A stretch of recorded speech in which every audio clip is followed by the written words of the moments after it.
മനസ്സിന്റെ ആരോഗ്യം നല്ലതാണെങ്കിൽ നിങ്ങൾക്ക് അത്യാവശ്യം നന്നായിട്ട് ഭക്ഷണം കഴിക്കാൻ പറ്റും. മനസ്സിന്റെ ആരോഗ്യം നല്ലതാണെങ്കിൽ നിങ്ങൾക്ക് കിടന്ന് സ്വസ്ഥമായിട്ട് ഉറങ്ങാൻ പറ്റും.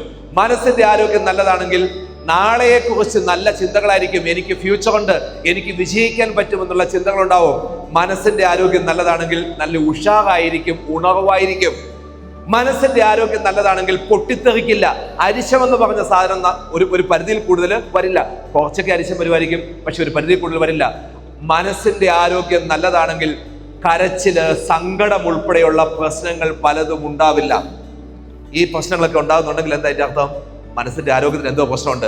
മനസ്സിന്റെ ആരോഗ്യം നല്ലതാണെങ്കിൽ ഏതെങ്കിലും മരം കാണുമ്പോൾ മരത്തിന്റെ ചില്ലയിൽ തൂങ്ങണമെന്ന് തോന്നിയല്ല, അല്ലെങ്കിൽ ഒരു ബ്ലേഡ് കണ്ടു കഴിഞ്ഞാൽ എൻ്റെ കൈ വെട്ടി മുറിക്കണമെന്ന് അല്ലെങ്കിൽ വരഞ്ഞ് മുറിക്കണമെന്ന് തോന്നില്ല. മനസ്സിന്റെ ആരോഗ്യം നല്ലതാണെങ്കിൽ ഏതെങ്കിലും കെട്ടിടത്തിന്റെ മുകളിൽ നിന്ന് ചാടണമെന്ന് തോന്നില്ല. അപ്പൊ ഇതൊക്കെ സംഭവിക്കുന്നുണ്ടെങ്കിൽ അതിന്റെ അർത്ഥം എന്ന് പറഞ്ഞാൽ എന്താണ്?